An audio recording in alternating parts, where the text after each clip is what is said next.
जय श्री श्याम, हारे की सहारा की जय। श्याम भक्तों, आप सभी को हमारे इस वीडियो में आपको श्याम बाबा के व्रत के बारे में, नियम, पूजा की विधि, कैसे पूजा करनी है, कब से शुरू करनी है श्याम बाबा की पूजा विधि। वैसे आप जितने लोगों से पूछोगे, जितने भी वीडियो आप देखोगे, आपको सब में सब लोग सब जैसा ही बताते हैं। कभी घर के अगल बगल में कोई घर के माता बहनें होते हैं जिनसे आप पूछोगे तो वो बोलेंगे कि नहीं, एकादशी का व्रत पूरा नहीं करना चाहिए। ऐसे बहुत सारे बातें हैं जो आपको सुनने को मिलेंगी। तो आज हम उन्हीं बातों पर बात करने वाले हैं कि श्याम बाबा की पूजा को क्या विधि विधान है, कैसे पूजा करनी है, उनकी व्रत कैसे रखा जाता है श्याम बाबा की पूजा की। तो आज हम इसी बात पर बात करने वाले हैं कि श्याम बाबा की व्रत कैसे रखा जाता है और उनकी क्या विधि है पूजा की। तो बिना टाइम वेस्ट किए चलिए आज की पूजा की विधि हम शुरू करते हैं। तो श्याम प्रेमियों, हमारे बाबा श्याम की पूजा पहले राजस्थान के लोग रखा करते थे, फिर हरियाणा के लोग रखा करते, और जैसे जैसे लोग हमारे बाबा के बारे में जानते जा रहे हैं, उनकी महिमा के बारे में, उनकी चमत्कार के बारे में जैसे जैसे लोग सुनते जा रहे हैं, वैसे हमारे देश में ना बाबा श्याम की पूरे देश में डंका बज चुकी है। तो आप लोगों को पता होगा कि जितने भी लोग हैं उनमें से ना एकादशी का व्रत सब लोग रखते हैं, और आप लोगों को ये पता नहीं कि हर एकादशी का व्रत आपकी टूटती जा रही है, क्योंकि आप ये जानते होंगे कि बाबा के पूजा का कोई नियम नहीं है। आप बस भाव रखो, भाव से मान जाते हैं। लेकिन ये व्रत जो है ना सबसे महान व्रत है। आप कोई भी व्रत ना रखो, लेकिन ये एकादशी का व्रत रखोगे ना, वही सबसे बड़ी फलदायी है। तो ये एकादशी का व्रत कैसे रखना है ये मैं आपको बताने जा रही हूँ। जैसे व्रत की विधि है कि आप आमतौर पर 11 जो आती है, हर 11 आती है, आप लोग वो 11 रखो, या फिर हर गुरुवार का जो व्रत रखा जाता है बाबा श्याम के, हर गुरुवार का व्रत रख सकते हो। और व्रत का नियम जो है कि सुबह जल्दी स्नान करके उठे, साफ कपड़े पहने, पीले या सफ़ेद रंग का पुष्प बाबा श्याम को अर्पित करें, घर के मंदिर या श्याम बाबा की फोटो के सामने दीप जलाएं। पूजा की विधि है, बाबा को फूल, चंदन, रोली, अक्षत चढ़ाएं, खीर, चूरमा या मिष्ठान का भोग लगा। वैसे तो आपको पता है कि बाबा श्याम को दूध का भी भोग बहुत प्रिय है, लेकिन आपकी जैसी श्रद्धा, आप जितने शक्ति अनुसार आप बाबा श्याम को भोग लगा सकते हैं। इसमें नहीं है कि आपको ये सभी आपको भोग चाहिए। ओम श्री श्याम देवाय नमः का मंत्र जाप करें, कथा और भजन सुने। बाबा श्याम की आप कथा, आपके पास बुक नहीं है बाबा श्याम की, तो आप मोबाइल में निकालिए, गूगल पर आप करिए, आप सर्च करिए, आपको जो आएंगे कथा आएंगे, आप उन्हें बाबा श्याम के 11 हो या गुरुवार के दिन आप ये कथा पढ़ सकते हो, या फिर किसी के माध्यम से आप सुन भी सकते हो। बाबा श्याम की कथा सुने, हारे के सहारा बाबा श्याम हमारे जैसे भजन गाएं। बहुत सारे भजन हैं उनकी। आप पूजा, जैसे आप पूजा हो जाए, आपको भजन, आप 5 भजन सुनाए। 5 भजन है तो आप एक भजन तो सुना ही सकते हो। आप श्याम बाबा की एक चालीसा सुनाए, श्याम स्तुति सुनाए, श्याम बाबा की 5 भजन। वैसे आप अक्सर सुने होंगे कि 5 भजन, लेकिन आप 5 भजन के साथ साथ आप अगर उनकी जो ये श्याम चालीसा है, श्याम स्तुति है, ये सब भी अगर आप उनको सुनाओ तो श्याम बाबा बहुत जल्द ही प्रसन्न होते हैं। अचानक अच्छे अवसर मिलने लगते हैं बाबा श्याम की। ये सब जब आपकी ये सब मनोकामना पूर्ण होने वाली रहती हैं, अब जब बाबा श्याम की पूजा जब आप मनोभाव से, दिल से अगर करने लगोगे तो बाबा श्याम की बहुत जल्दी ही कृपा आप पे होने लगेंगी। अचानक अच्छे अवसर मिलेंगे, रुके हुए काम बनने लगेंगे, या अचानक कोई रास्ता खुल जाएगा, या बाबा श्याम की कृपा या इशारा होने लगेगी। आपको कहीं भी बैठो रहोगे ना, आपको मतलब एक ऐसा सुगंध आने लगेगा, खुशबू आने लगेगा कि बाबा श्याम की। आप कहीं भी रहोगे मन मतलब बेचैन हो लगेगा, नहीं आज बाबा की हम पूजा नहीं किए, आज बाबा के हम ये नहीं किए, बाबा ये छूट गए, वो छूट गए। बाबा मतलब हर समय आपको बाबा की मन लगी रहे, आपको कहीं भी रहोगे बाबा में मन लगी रहेगी। बाबा श्याम की कृपा ऐसी होती है, आप आपको भक्ति में मन लगने लगे। अगर पहले से ज़्यादा पूजा पाठ, भजन या मंदिर जाने का मन करे, समझिए बाबा आपको अपने करीब बुला रहे हैं। श्याम बाबा की पूजा की विधि है, सुबह की पूजा, स्नान करके साफ कपड़े पहने, श्याम बाबा की तस्वीर या मूर्ति के सामने दीप जलाएं, फूल, चंदन या प्रसाद, मिश्री, बतासा अर्पित करें। एक बार श्याम नाम का स्मरण भी होना जरूरी है। अचानक मन में श्याम का जाप होने लगे, या हर जगह उनका नाम सुनाई दे, यह संकेत कि बाबा आपकी पुकार सुन रहे हैं। अगर आपको अपने सपने में मंदिर, भजन या स्वयं श्याम बाबा के दर्शन हो तो यह बहुत शुभ अवसर माना जाता है।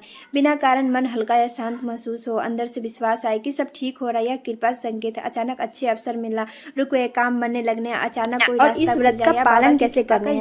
पूरे दिन होता है। फलाहार करें या निर्जला व्रत भी रख सकते हो, क्योंकि निर्जला व्रत अब जितने भी आप कष्ट वाली पूजा करोगे ना, जैसे कि आप मान लीजिए कोई पूजा कर रहे हो, अगर आप दिन भर खा ही रहे हो तो आपको तो पेट भर ही रहे हैं ना, कौन से कष्ट कर रहे हो। तो अगर आप कष्ट वाले, जैसे कि आपके मान लीजिए कि आपकी तबीयत खराब है और उस कष्ट में अगर आप भगवान की नाम स्मरण करोगे ना तो बाबा बहुत जल्द सुनते हैं। तो वैसे ही है, आप फलाहार वाले भी व्रत रख सकते हो, निर्जला व्रत भी रख सकते हो, अपने शक्ति अनुसार रख सकते हो, जितनी आपकी भक्ति हो, जैसे आप बाबा को रिझाना चाहते हो, जैसी आपकी भक्ति हो मन में, आप वैसे बाबा को व्रत रख सकते हो। व्रत के नियम है, व्रत में सात्विक भोजन ही ले, फल दूध सूखे मेवे ले, लहसुन प्याज मांसाहार शराब का त्याग ही करे। घर में ये सब चीज़ ना आए ना उस दिन तो बहुत अच्छे रहते हैं।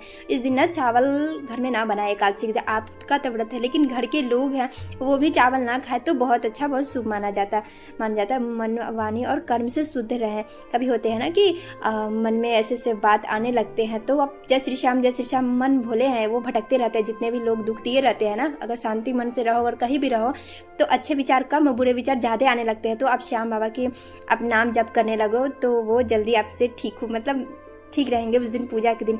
और वाणी, जैसे कि आप कितना भी गुस्सा आए तो आप कंट्रोल करो। अगर आप किसी के पास बैठे हो तो उस दिन आप ना बुरा करो और ना कोई किसी से बुराई सुनो, बस इस चीज़ को ध्यान रखो। झूठ क्रोध और बुरे विचारों से भी दूर रहना, कभी झूठ भी नहीं बोलना चाहिए, क्रोध भी नहीं आना चाहिए। लेकिन क्या करो, घर में बच्चे रहते हैं ना तो आ ही जाते हैं, तो ये सब चीज़ के खास नियम रखे जाते हैं जो अक्सर टूट जाती है इस सब चीज़ से। एक छोटी छोटी चीज़ें हैं जो ना ध्यान में रखते हुए भी चलोगे ना तो ये सब होती रहती है। लेकिन ये सब व्रत में ये सब नियम को ज़रूर से ज़रूर पालन करने। इस दिन ना बाल नहीं धोए जाते हैं। बहुत सारे लोग हैं ना कि बाल भी धो लेते हैं कि व्रत है तो कल बृहस्पतिवार थी तो बाल नहीं धोया था, आज शुक्रवार है तो आज एकादशी है तो आज धो लेते हैं। ऐसा नहीं, आप शुक्रवार को ही धो लो। लहसुन प्याज मत खाओ। अच्छा, लहसुन प्याज रखा कुछ नहीं है। प्रेमानंद महाराज जी बोले कि लहसुन प्याज आप खा सकते हो, वो कोई चिकन मटन थोड़ी ना है। आप वो सब मतलब लहसुन प्याज आप खा सकते हो। बस ये तामसिक गुण होते हैं ना जिससे मन भटकते रहते हैं। मान लीजिए आप कहीं से भी गए हो बाबा श्याम के पास तो आप हार कर ही गए होंगे ना, ऐसे तो नहीं गए होंगे ना। तो आपके मन में ना जो लोग बुरा किए हैं उन लोगों के बात आपके मन में भटकते रहते हैं। बस यही कारण है कि लहसुन प्याज का त्याग किया जाता है कि आपको बाबा के भक्ति में, पूजा प्रार्थना में आपका मन लगे रहे। तो ये बात है। अगर आप किसी कारण आप मान लीजिए बुधवार को नहीं किया, बृहस्पतिवार आ गई तब बाल नहीं धोए, तो शुक्रवार है एकादशी है तो धोए थे, नहीं धोए कोई बात नहीं है। आपके मन साफ है, शुद्ध है, बस इतना ही बाबा को चाहिए। तो कभी कभी छूट जाते हैं हमसे भी तो हम भी ऐसे छोड़ देते हैं। लेकिन एकादशी के दिन में अक्सर खास करके ना साबुन लगाना चाहिए और ना ही सिर के बाल धोने चाहिए। और विशेष उपाय मनोकामना पूर्ति के लिए आप 11 या 21 श्याम बाबा की एकादशी का व्रत रख सकते हो, या फिर गुरुवार का व्रत जो है आप वो भी रख सकते हो। ये भी बहुत ही शुभ माना जाता है बाबा श्याम की पूजा के लिए। तब इन सब चीज़ों के लिए बहुत ही खास है ये पूजा, श्याम बाबा की एकादशी का व्रत। हर एकादशी आपको पता है कि साल में 24 एकादशी आते हैं। अगर कभी कभी ना साल में 26 भी आ जाते हैं। तो आप अगर पूरा करके अगर आप बाबा को अगर रिझाना चाहते हो तो आप इससे भी आपकी मनोकामना बहुत जल्द पूरे होंगे। आप श्याम बाबा की रोज़ श्याम नाम जाप करें 108 बार। आप लिख के भी श्याम नाम का जाप कर सकते हो, या फिर आप उनको जय श्री श्याम का मंत्र भी जाप कर सकते हो। ओम श्री श्याम देवाय नमः का मंत्र भी जाप कर सकते हो, या फिर माला से जय श्री श्याम का नाम। आपको भगवान अगर पाने हैं ना आपको, तो आप पूजा तो एक माध्यम है भगवान के पास जाने की, लेकिन आपको भगवान पाने हैं तो आपको नाम जप करने ही पड़ेंगे। आप कुछ भी कर लो, आपको भगवान को पाने हैं तो आपको नाम जप करने पड़ेंगे। होते हैं ना कि भगवान के पास दीप जला लिए, भोग लगा लिए, सब कुछ कर लिए, बस नाम जप करने की टाइम नहीं। तो वही तो विशेष चीज़ है जो हम लोग से अक्सर छूटती रहती है। तो हमें इस चीज़ का खास ध्यान रखना है कि हमें नाम जप तक अक्सर करनी है।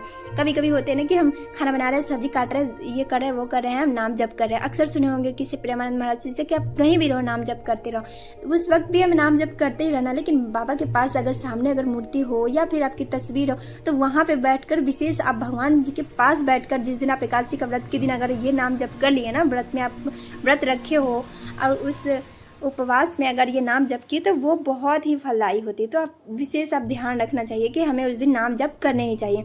मंदिर के दर्शन भी हमें करना संभव हो तो खाटू भी जा सकते हो कि मंदिर के दर्शन करना। नहीं जा सकते तो घर में ही सच्चे मन से पूजा करें, गरीब को दान दे, व्रत के दिन गरीबों को भोजन, कपड़े या मिठाई दान करें, निशान चढ़ाएं। इच्छा पूरी होते ही इस बाबा श्याम के यहाँ जाकर उनके जो भी आपकी मन्नतें हो, जैसी भी मानी हो, आप उनको एक निशान जरूर चढ़ाएं। उनकी पूजा प्रार्थना आरती विनती जो भी करें आप सच्चे भाव से करें। बाबा श्याम को इतनी मतलब ज़्यादा पूजा उनको करने की ज़रूरत ही नहीं है मेरे बाबा श्याम के लिए ना।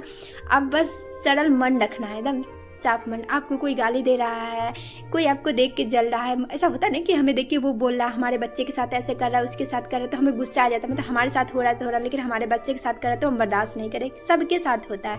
तो बस यही करना है। बाबा साहब यही कहते हैं, सब कुछ छोड़ दो, बोलने दो बोलने वालों को, बस हम हैं, हम संभाल लेंगे। लेकिन ऐसा होता ही नहीं हम लोगों के सामने। हम लोगों से मतलब गुस्सा कंट्रोल ही नहीं होता है। हम लोग के बच्चे हैं तो कोई बोल दिया तो कैसे बोल दिया है, अब उसको हम छोड़ेंगे नहीं। तो ऐसे में बाबा श्याम बोलते हैं तुम ही संभाल रहे हो तो संभालो। ऐसे में हम लोगों की मनोकामना में ना देर लगती है। तो इन चीज़ों को ना मैं ख्याल रखने के हमें बाबा श्याम को कैसे रिझाने हैं, वो क्या बोलते हैं, उनकी क्या इशारा है। बाबा श्याम कहते हैं भरोसा रखो, मैं हूँ, भरोसा रखो। बस भरोसा किस चीज़ की रखनी, इसी चीज़ की रखनी कि हमें, हमारे बाबा श्याम बोलते हैं बस